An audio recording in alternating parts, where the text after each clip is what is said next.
కొప్పర్తి కథావాహిని శ్రోతలకు స్వాగతం.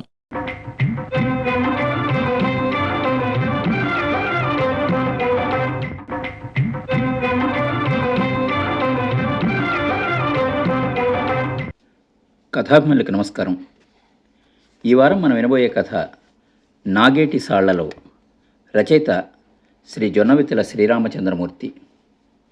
ఒక తెలుగు కథ, అందులోనూ భాగవతం నేపథ్యంగా రాసిన కథ. భాగవతంలో వామనావతారంలోని ఒక పద్యం నేపథ్యంగా రాసిన ఒక తెలుగు కథ. పోతన దర్శించిన చలన సూత్రాల్ని 2 శతాబ్దాల తర్వాత నిరూపించి చూపించిన భౌతిక శాస్త్రవేత్త సర్ ఐజక్ న్యూటన్కి సభక్తికరంగా అంకితం ఇస్తూ ఈ కథ రాశారు జొన్నవిత్తుల శ్రీరామచంద్రమూర్తి. అత్యంత ఆసక్తికరమైన ఈ కథ సర్ ఐజక్ న్యూటన్కి ఎందుకు అంకితం కాబడిందో కథ మొత్తం వింటే మనకి అర్థమవుతుంది. వినండి. జొన్నవిత్తుల శ్రీరామచంద్రమూర్తి గారి రచన నాగేటి సాళ్లలో. నాగేటి సాళ్ళంటే కేవలం నాగలికర్రు గీసే గీతలు కావు.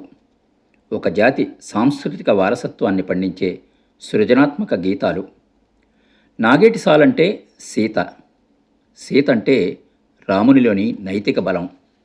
రాముడంటే ఒకానొక భవ్యమైన నాగరికతని రమింపచేసేవాడు. పొలం దున్నుతూ ఆలోచిస్తున్నాడు పోతన. మన సంస్కృతిలో పేర్లంటే కేవలం పేర్లు మాత్రమే కావు. ప్రతి పేరు వెనుక ఎన్నో అర్థాలు, పరమార్థాలు, కథలు, ఇతిహాసాలు ఉంటాయి. వాటి వెనుక మనుషులకి క్రమశిక్షణను అలవరిచే నైతిక చలన సూత్రాలు ఉంటాయి. అవే మనుషుల్ని మనుషులతో ముడివేస్తూ ఉంటాయి. ఆ ముడులు వేయడంలో ఒక్కోసారి చిక్కుముడులు, పీటముడులు పడిపోతూ ఉంటాయి. అన్ని ముడులని కేవలం వేళ్లతో మాత్రమే విడదీయలేం. కొన్నింటిని వివేకంతోనూ, మరికొన్నింటిని విజ్ఞానంతోనూ విడదీయాల్సి వస్తుంది. జ్ఞానమనే క్షేత్రానికి ఆలోచనలే నాగలికర్రులు. మెదడుతో ఆలోచిస్తే శాస్త్రం, మనసుతో ఆలోచిస్తే సృజన.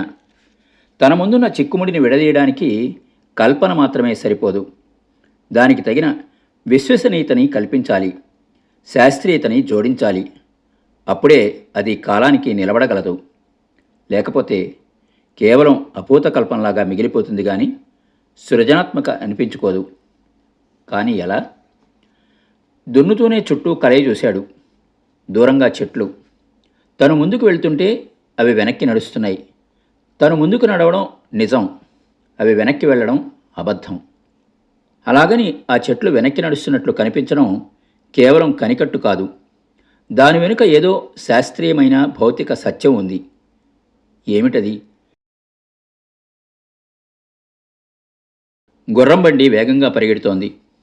అందులో వస్తున్న బొమ్మనాయకుడికి ఏదో ఆలోచించుకుంటూ పరధ్యానంగా నడుస్తున్న పోతన కనిపించాడు. ఆయన తన చిన్ననాటి స్నేహితుడు. స్నేహాన్ని స్వంతానికి ఉపయోగించుకొని సజ్జనుడు. బండి మీద రమ్మని బలవంత పెట్టినా చిరునవ్వుతో నిరాకరిస్తాడే తప్ప కనీసం స్నేహధర్మంగా అయినా బండి ఎక్కడు. ఆయన పాండిత్యం ఆయనకి నేర్పిన సంస్కారం అలాంటిది. అలాంటి స్నేహితుడు ఉండడం తనకి గర్వకారణం. పోతన దగ్గరికి రాగానే బొమ్మనాయకుడు బండి ఆపించి, రామిత్రమా, బండెక్కు అన్నాడు. ఆ పిలుపు కోసమే ఎదురుచూస్తున్నవాడిలా బండెక్కి కూర్చున్నాడు పోతన. ఆయన్ను పిలవకపోతే బాగుండదనే ఉద్దేశంతో మాత్రమే ఆహ్వానించాడు.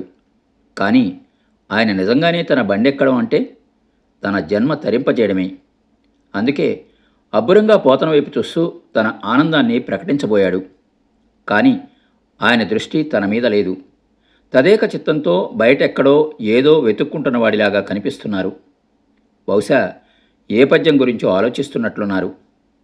ఇలాంటప్పుడు ఆయన ఏకాగ్రతకి భంగం కలిగిస్తే సరస్వతీమాత క్షమించదు. అందుకే బొమ్మనాయకుడు కూడా మౌనాన్ని ఆశ్రయించాడు. తదేకంగా బయటికి చూస్తున్నాడు పోతన. బండి వేగంగా పరుగులు తీస్తోంది. దగ్గరగా ఉన్న చెట్టు, చేమలు కూడా అంతే వేగంగా వెనక్కి పరిగెడుతున్నాయి. కానీ దూరంగా ఉన్న కొండగుట్టలు మాత్రం వెనక్కి కాకుండా ముందుకి నడుస్తున్నాయి. ఇవి వెనక్కి, అవి ముందుకి ఎందుకు వెళుతున్నాయి? ఎక్కడికి వెళుతున్నాయి? వేగం ఇంకాస్త పెరిగితే మరింత వివరం తెలుస్తుందేమో చూడాలి అనుకున్నాడు. బండి వేగాన్ని పెంచమన్నాడు పోతన. దాని వేగం పెరుగుతున్న కొద్దీ యువతల వైపు చెట్లు, అవతల వైపు కొండలు మరింత వేగంగా పరిగెడుతున్నాయి. ఈసారి దృష్టిని ఒక తాడి చెట్టు మీద నిలిపి చూడడం మొదలుపెట్టాడు. అవి ముందుకి, ఇవి వెనక్కి మాత్రమే పరుగులు తీయడం లేదు. ఇటువైపు చెట్టు చేమలు, అటువైపు కొండ కోనలు కలిసి ఒక దీర్ఘ వృత్తాన్ని ఏర్పరుస్తూ ఆ తాడి చెట్టు చుట్టూ పరుగులు తీస్తున్నట్లుగా అనిపిస్తోంది. చిన్నప్పుడు ఆడిన మట్టి బొంగరం గుర్తొచ్చింది. దానికి ముళ్ళుగా గుచ్చిన కొబ్బరి ఈనె పుల్లలా కనిపిస్తోంది తాడి చెట్టు. వెంటనే బొమ్మనాయకుడిని అడిగి ఒక నాణెం తీసుకున్నాడు. ఏటవాలుగా చూస్తుంటే అది కూడా ఒక దీర్ఘ వృత్తంలాగే కనిపించింది. కానీ దాన్ని చేతిలో పెట్టుకుని పైనుండి చూసినప్పుడు మాత్రం గుండ్రని వృత్తంలా కనిపిస్తోంది. అది వృత్తాకారమైతే దానికి కేంద్రం ఉండక తప్పదు. ఆ కేంద్రమే బిందువు. బిందువు అంటే పరబ్రహ్మం. అది మిథునం, అర్ధనారీశ్వరం, రమారమణీయం, పూర్ణస్య పూర్ణమాదాయ అంటే ఇదేనేమో. ఈ లోకమే అతిపెద్ద శ్రీయంత్రమేమో. ఈ ఊహ రాగానే ఆ శ్రీచక్ర ప్రకృతే ప్రాణం పోసుకుని వచ్చి తనని వాత్సల్యంతో గుండెల్లో పొదుపుకున్నట్లుగా తోచింది. అమ్మ స్ఫురణకు వచ్చిన తర్వాత చేతిలోని నాణెం కూడా శ్రీయంత్రంలాగా కనిపించింది. అంటే దానికి కేంద్రకమైన బిందువు నుండి కూడా అంతర్లోక జ్ఞానవలయాలు విస్తరిస్తూ వెలుగులు ఇంతున్నాయన్నమాట. కానీ ఆ వెలుగుల్ని కేవలం నాణెం పరిధి వరకే పరిమితం చేస్తున్నారు ఈ మనుషులు. అందుకే డబ్బుని దాటి ముందుకు ఆలోచించలేకపోతున్నారు. ఈ ఊహ రాగానే నాణెం హఠాత్తుగా మొయ్యలేనంత బరువెక్కిపోయింది పోతనకి. తక్షణమే దాన్ని బొమ్మనాయకుడి చేతిలో పెట్టేసి బండి దిగి వెళ్ళిపోయాడు పోతన. పోతనని ఆవరించి ఉన్న శ్రీచక్ర ప్రకృతిలోంచి ఏదో దివ్యవాణి వినిపిస్తోంది. చూడాలి, ఇంకా లోతుగా చూడాలి, దాని ఆంతర్యాన్ని కనిపెట్టాలి. ఇంట్లోకి రాగానే తనకి మహత్వ, కవిత్వ, పటుత్వ సంపదలిచ్చిన దుర్గమ్మ తల్లి మెడలోని గాజుల హారం కనిపించింది. ఆ గాజుల్ని చూస్తున్న కొద్దీ అమ్మవారు తనకేదో రహస్యాన్ని చెబుతున్నట్లుగా అనిపించింది.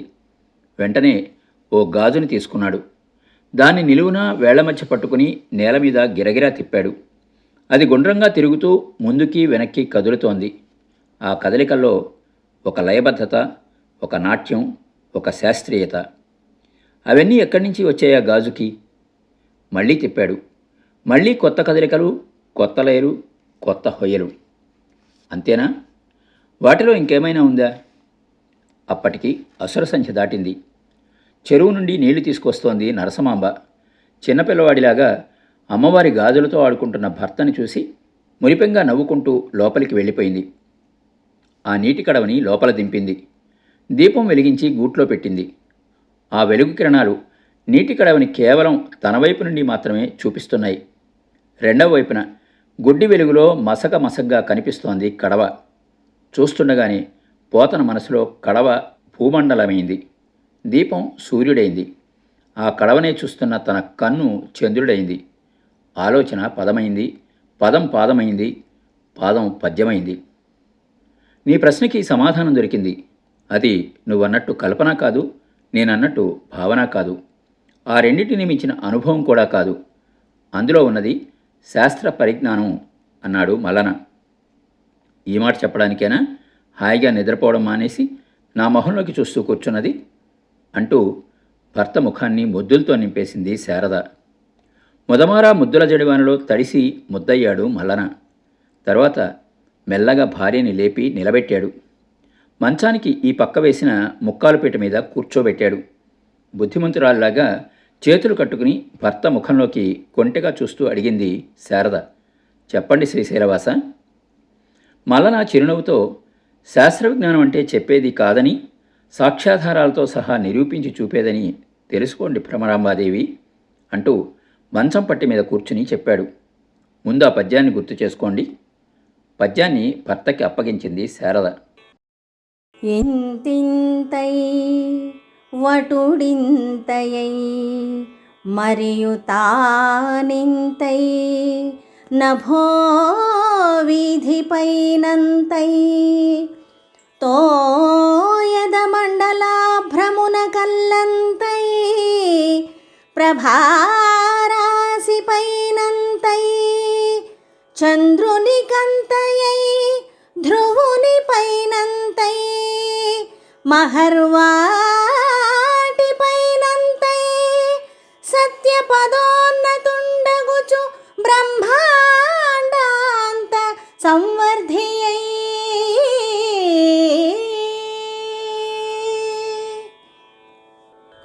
రవిబింబం ఉపమింప పాత్రమగు ఛత్రంబై శిరోరత్నమై శ్రవణాలంకృతియై గళాభరణమై సౌవర్ణకేయూరమై ఛవిమత్కంకణమై కటిస్థలినుదం చద్ఘంటయై నూపురప్రవరంబై పదపీఠమై వటుడుదా బ్రహ్మాండమున్ నిండుచోన్. అయినా ఈ అర్ధరాత్రి పూట ఆకాశంలో రవిబింబాన్ని ఎలా తీసుకొస్తారు గాని నా మాట విని పడుకోండి సిరికొండ స్వామి అన్నది. తొందరపడుకు దేవి, నీకు రవిబింబం కావాలి అంతేగా, క్షణంలో రప్పిస్తాను. ముందు నా మాట విను. నువ్విప్పుడు మీ మామగారు అనుకో, అదిగో ఆ పున్నమి చంద్రుడే రవిబింబం అనుకో. మరి వామనుడెవరు? ఇంకెవరు, నేనే. ఇప్పుడు చెప్పండి, చందమామ ఎక్కడున్నాడు? తమరి తలకి 4 మూరల పైనున్నాడు. కొంచెం పైకి లేస్తూ అడిగాడు, ఇప్పుడెక్కడున్నాడు? ఎలా ఉన్నాడు? అడుగు ఎత్తులో కర్రలేని గొడుగులాగా ఉన్నాడు. మరికొంచెం పైకి లేస్తూ అడిగాడు, ఇప్పుడెక్కడున్నాడు? తల మీద కిరీటంలా ఉన్నాడు. తరువాత అతను కొద్దిగా పైకి లేస్తుంటే అడగకముందే చంద్రుడు ఎక్కడున్నాడో ఎలా కనిపిస్తున్నాడో తన వ్యాఖ్యానంతో సహా చెప్పడం మొదలుపెట్టింది శారద. ఇప్పుడు చెవి దిద్దులాగా ఉన్నాడు. అబ్బో, ఎంత పెద్ద దిద్దో! ఏమిటలా చూస్తున్నారు? నాకు కూడా అలాంటి దిద్దులు చేద్దామనే. వద్దులేండి, అంతంత దిద్దులు పెట్టుకుంటే చెవితమ్మెలు చీలిపోతాయి. అదిగో మెడకి నిండైన కంఠాభరణం. ఆహా, ఎంత అందమైన భుజకీర్తో! అంత పెద్ద దండకడియం పెట్టుకుంటే జబ్బలు పడిపోవా? అయినా నాలాంటి బక్కపీచలకి అంతలేసి కడియాలు ఎందుకులేండి. కాళ్ళా గజ్జె కంకాళమ్మ పండు వెన్నెల్లో వెండి గజ్జెల వైభవం మురిపిస్తోంది. మరి పాదపీఠం ఏది? అదిగో ఒంటి పాదపీఠం. ఏమండోయ్ వామనమూర్తి గారు, పొరపాటున ఆ 2వ కాలు కూడా ఎత్తారనుకోండి, కింద పడతారు, జాగ్రత్త. మామయ్య గారు దర్శించిన దృశ్యం త్రివిక్రముణ్ణి కళ్లకు కట్టింది పండితపుత్ర అంటూ శారద నవ్వుతుంటే మల్లన కూడా శృతి కలిపాడు. ఇద్దరూ కాసేపు నవ్వుల్లో మునిగి తేలాక తనే ముందు తేరుకుంటూ అడిగింది శారద, ఇప్పుడు మీరు చూపించింది నా కళ్ళకు కనిపించిన అనుభవం. బహుశా మామయ్య గారి అనుభవం కూడా అదే అయి ఉంటుంది. ఇందులో శాస్త్రం విజ్ఞానం ఎక్కడున్నాయి? అది కూడా చూద్దు గాని రా అంటూ మళ్ళీ మంచం పట్టె మీద నిలబడ్డాడు. శారద ఇంకా ముక్కాలపీట మీదే కూర్చునుంది. ఆమె దృష్టిని తన మీదే కేంద్రీకరించి పైకి లేవమన్నాడు. ఆమె మెల్లగా పైకి లేచింది. పూర్తిగా లేచి నిల్చున్న భార్యని, నువ్వు లేస్తున్నప్పుడు మీ మామ కాని మామ చందమామ ఏం చేశాడు అని అడిగాడు మల్లన. ఏముంది, తమరి భుజం మించి మెల్లగా కిందికి జారాడు. ఈసారి ఎంత మెల్లగా లేచాడో అంత మెల్లగానూ కూర్చోమన్నాడు. శారద మళ్ళీ ముక్కాలపీట మీద కూర్చున్నాక అడిగాడు, ఈసారేం చేశాడు మీ చందమామ? మళ్ళీ మీ చేయి పట్టుకుని భుజం మీదికి పాకాడు. నేను ఇంకాస్త కిందకి దిగితే మీ నెత్తికెక్కి కూర్చునేలాగా ఉన్నాడు అంటూ నవ్వింది శారద. మళ్ళీ లేవమన్నాడు, మళ్ళీ కూర్చోమన్నాడు. తను పైకి లేస్తున్నప్పుడు చందమామ కిందికి దిగుతున్నాడు, తను కిందికి దిగుతున్నప్పుడు ఆయన పైకి లేస్తున్నాడు. అలా 4-5 సార్లు లేచి కూర్చున్నాక, ఈ గుంజీలు తీయడం నా వల్ల కాదు బాబు అంటూ మంచం పట్టి మీద కూలబడింది. తను కూడా ఆమె పక్కనే కూర్చుంటూ చెప్పాడు, నువ్వు కిందికి దిగడం క్రియ అనుకో, అప్పుడు చందమామ పైకి లేవడం ప్రతిక్రియ. ఒకవేళ చందమామే క్రియ అనుకో, అప్పుడు నువ్వు కిందికి దిగడం ప్రతిక్రియ. అంటే ప్రతి క్రియకి ఓ ప్రతిక్రియ ఉంటుంది. ఈ క్రియా ప్రతిక్రియల సమ్యక్ సంయోజనమే సృష్టిలోని చలనశీలతకు మూలం. ఇది భౌతిక శాస్త్రం. ఇక రసాయన శాస్త్రంలో నువ్వు చర్య అయితే నేను ప్రతిచర్య. మనిద్దరం కలవడమే ఒక యోగం. ఆ యోగ ఫలంగా ప్రకృతికి ప్రతిరూపమైన నీలో చలనం కలుగుతుంది. దానివల్ల జరిగేదే ప్రతి సృష్టి. ఇంక మనం జీవశాస్త్రం అధ్యయనం చేద్దామా అంటూ ఆమె పైకి వాలిపోయాడు. మల్లన గుండెల మీద తలపెట్టుకుని ఆదమరిచి నిద్రపోతోంది శారద. కానీ ఆమె ఎప్పట్లాగా తన గుండెల్లోకి ఇంకడం లేదు. అందుకు కారణం ఆలోచనలు. వాటి నుండి బయటపడాలంటే నాన్నగారి నుండి ఒక ప్రశ్నకి సమాధానం తెలుసుకోవాలి. 2 వరుస పద్యాలు. రెండూ వామనుడు త్రివిక్రముడయ్యే క్రమాన్ని వర్ణించేవే. మొదటి పద్యంలో ఇంతింతై వటుడింతయ్యే అంటూ రాత్రివేళ కనపడే ఆకాశం, మేఘమండలం, పాలపుంత, చంద్రమండలం, ధ్రువమండలం దాటి మహర్లోకాన్ని సత్యలోకాన్ని మించి బ్రహ్మాండాంతం వరకు వృద్ధి చెందాడా వామనమూర్తి. తరువాతి పద్యంలో పగలు తప్ప రాత్రి కనపడని రవిబింబాన్ని ఉపమించారు. ఒకే సమయంలో పగలు రాత్రి కూడా ఎలా వస్తాయి? నాన్నగారు లాంటి సహజ కవి రాసిన పద్యాలలోకి ఈ అసామంజస్యం ఎలా వచ్చింది? చూస్తే నాన్నగారు ఇంకా లేవలేదు. నిరంతరం భాగవత దర్శనంతోనే గడిపే ఆయనకి ఏ తెల్లవారుజామున నిద్రపడితే పట్టినట్టు, లేకపోతే లేనట్టు. కాబట్టి ఆయన లేచేంత వరకు ఎదురు చూడాలే తప్ప నిద్రాభంగం కలిగించకూడదు.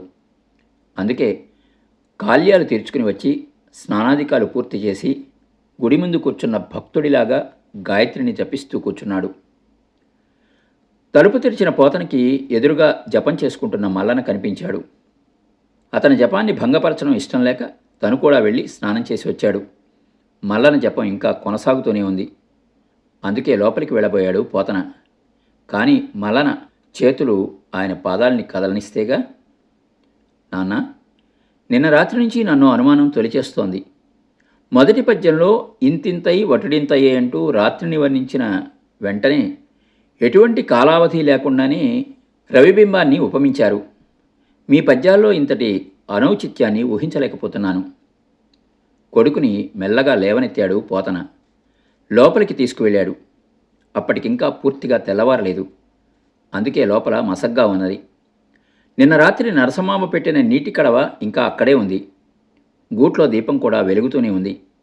దాన్ని చూపిస్తూ, ఆ దీపం సూర్యుడనుకో, మధ్యలో ఉన్న ఈ కొండే భూమండలం అనుకో. ఇప్పుడు ఆ కొండ మీద సూర్యుడి వెలుగు పడిన వైపు అంతా కూడా పగలు.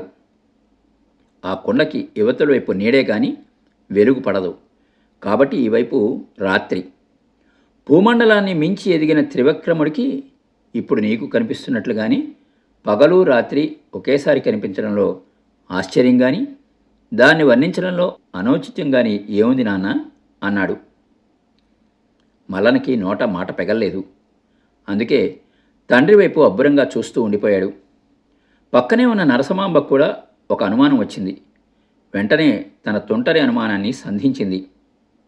మనకు కాబట్టి భూమి ఇక్కడ కొండలో ఉంది, సూర్యుడేమో ఈ పక్కన గూట్లో ఉన్నాడు. ఆ చంద్రుడు చూస్తే కొండకి వెనకవైపు ఉన్నాడు. మరి మీ వామనుడు బలిచక్రవర్తి నిలబడ్డానికి స్థలం ఎక్కడున్నది స్వామి? అప్పుడప్పుడే తెల్లవారుతోంది. ఆ వేకువ కోకువల్లో పోతన పెదాలపై విరిసింది ఒక చిరు దరహాసం. మా వామనుడు ఆదిమధ్యాంతరహితుడు. ఆ బలిచక్రవర్తి ఏమో రాబోయే సావర్ణీ మన్వంతరానికి కాబోయే దేవేంద్రుడు. వారి స్థలకాలాదుల్ని నిర్ధారించడం మన వంటి మానవమాతృల వల్ల అయ్యే పనే అంటావా? మల్లన తండ్రి వైపు సంభ్రమంగా చూస్తూ మెచ్చుకోలుగా అన్నాడు.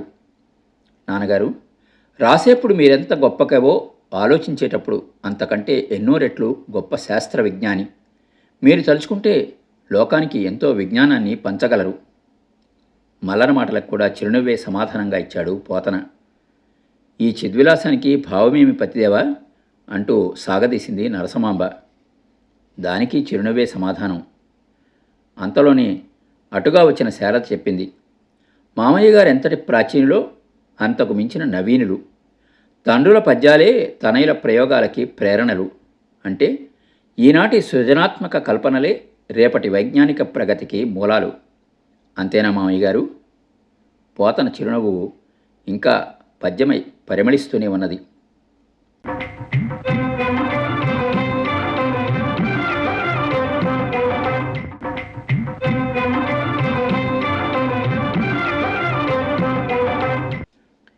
విన్నారు కదండి, జొన్నవిత్తుల శ్రీరామచంద్రమూర్తి గారి రచన నాగేటి సాళ్లలో. వచ్చే వారం మరో మంచి కథతో కలుద్దాం. అంతవరకు సెలవు. మీ కొప్పర్తి రాంబాబు, విశ్రాంతి ఉద్యోగి, ఇండియన్ బ్యాంక్, విజయవాడ.